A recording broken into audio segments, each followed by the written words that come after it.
مرحب مرحب يا هلال، أهلا أهلا كيف الحال؟ قد غبت وإليك اشتقنا، وانتهى بعدك صار وصال. نعطي صبرا نأخذ أجرا، والله يرانا ويسمعنا.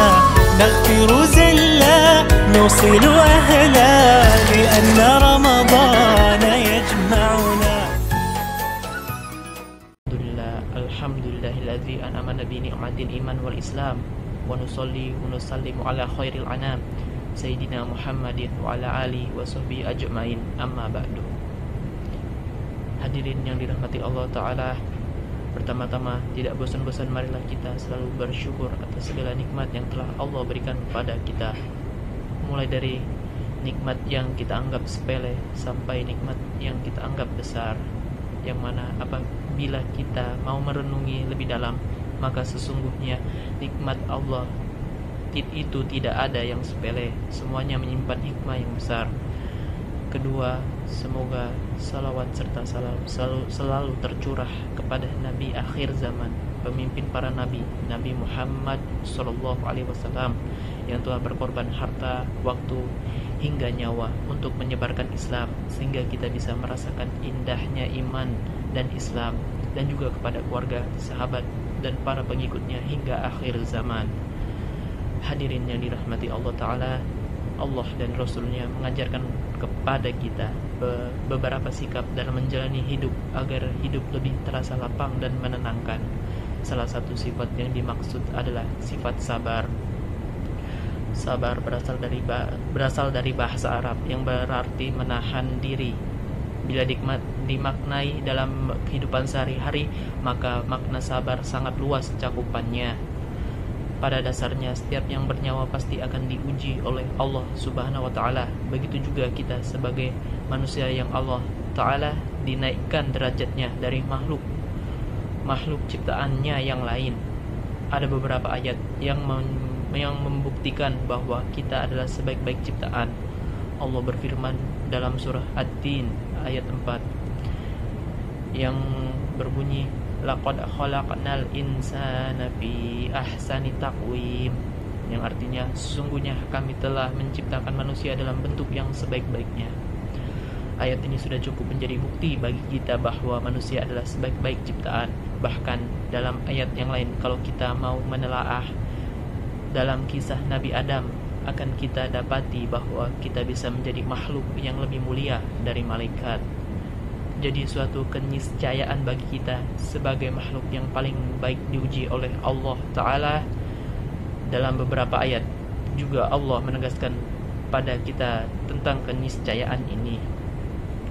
Hadirin yang dirahmati Allah Ta'ala, maka langkah pertama agar kita bisa membangun sikap sabar dalam diri kita adalah dengan menyadari bahwasannya dimanapun kita berada, kapanpun waktunya pasti tidak akan pernah lepas dari cobaan. Dan hal kedua yang harus kita tanamkan dalam mindset kita, dalam pikiran kita adalah semua yang Allah Ta'ala tetapkan untuk kita sebagai hambanya pasti baik. Semua yang Allah Ta'ala takdirkan untuk terjadi pada kita pasti semua bertujuan baik. Pernyataan seperti ini mungkin agak membingungkan di telinga hadirin sekalian, tapi dalam Al-Quran Allah Ta'ala memberitahu kita tentang perkara ini.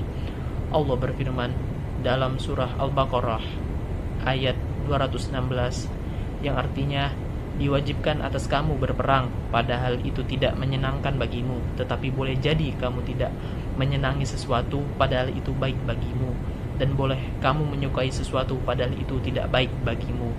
Allah mengetahui sedang kamu tidak mengetahui.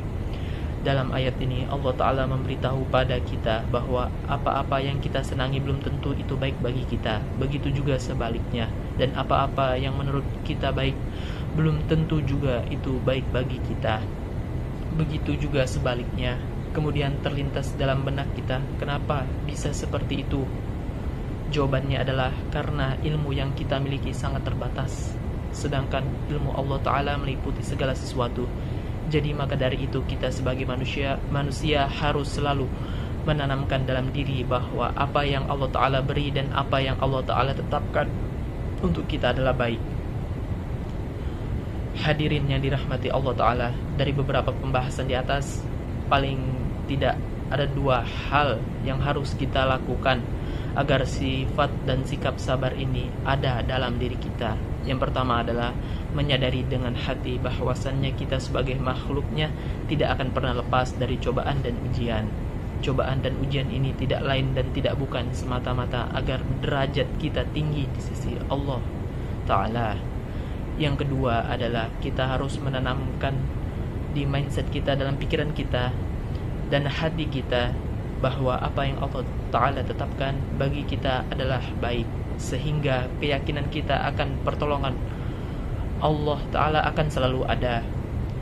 Hadirin yang dirahmati Allah Ta'ala, mungkin hanya itu saja yang saya dapat sampaikan. Kurang dan lebihnya mohon dimaafkan.